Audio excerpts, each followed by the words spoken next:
Welcome to দিশার exam guide. প্রিয় প্রথম শ্রেণীর পরীক্ষার্থী বন্ধুরা, তোমাদের জন্য এই ভিডিওটিতে আমি আলোচনা করতে চলেছি প্রথম শ্রেণী অর্থাৎ ক্লাস 1-এর দ্বিতীয় পর্যায়ক্রমিক মূল্যায়নপত্র 2025 অর্থাৎ 2025 সালের দ্বিতীয় ইউনিট টেস্টের প্রথম শ্রেণীর স্বাস্থ্য ও শারীরশিক্ষা বিষয়ের প্রশ্নপত্র সম্পূর্ণ উত্তরসহ ভিডিওটিতে আলোচনা করতে চলেছি, তাই অবশ্য দেখে নিতেই হবে। প্রশ্নপত্রটি সম্পূর্ণ সিসিই পদ্ধতি অনুসরণ করে তৈরি হয়েছে। পূর্ণমান 15, সময় 30 মিনিট।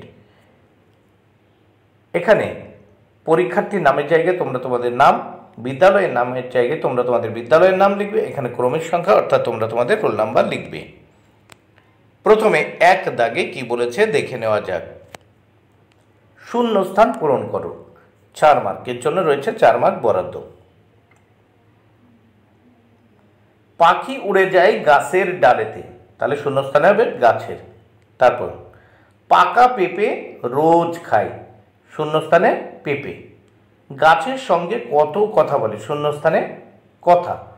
তারপর উড়ে যায়, শূন্যস্থানে উড়ে। নেক্সট আমরা দেখব 2 দাগে। 2 দাগে কি বলেছে দেখে নেওয়া যায়। সঠিক উত্তরটির তলায় দাগ দাও।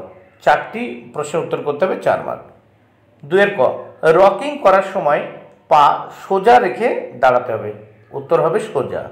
খ, 2 হাতে 10 আঙুল, শূন্যস্থানে এই উত্তর হবে 10।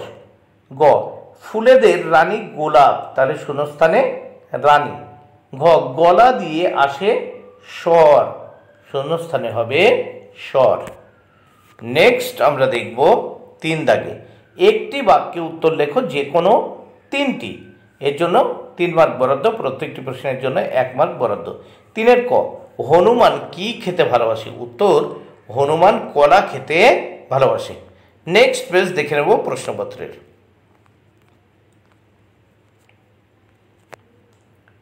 খ, একটি জিমন্যাস্টিকের নাম লেখো। একটি জিমন্যাস্টিক্সের নাম লেখো। একটি জিমন্যাস্টিকের নাম হামাগুড়ি দিয়ে হাঁটা। গ, চুল বেড়ে গেলে কার কাছে যেতে হয়, উত্তর চুল বেড়ে গেলে নাপিতের কাছে যেতে হয়। ঘ, গন্ধবিলাই এমন একটি ফুলের নাম, গন্ধবিলাই এমন একটি ফুল হলো রজনীগন্ধা, তাহলে গন্ধবিলাই এমন একটি ফুলের নাম রজনীগন্ধা।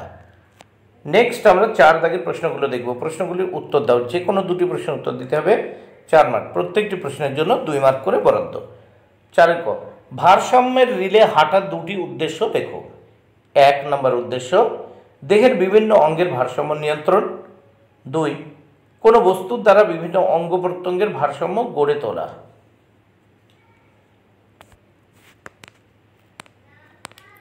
খ দাগ, ভদ্রাসনের 2টি উপকারিতা লেখো। 1, মনের একাগ্রতা বাড়বে। 2, মনের অস্থিরতা দূর হবে। গ দাগে, শবাসনের 2টি পদ্ধতি লেখো। উত্তর 1, হাঁটু মোড়ে বাবু হয়ে মাটিতে বসতে হবে। 2, 2 পা সোজা করে রাখতে হবে। বন্ধুরা, ভিডিওটি ভালো লাগলে অবশ্যই লাইক, কমেন্ট, শেয়ার করো। Thank you very much. Keep watching my channel and my video.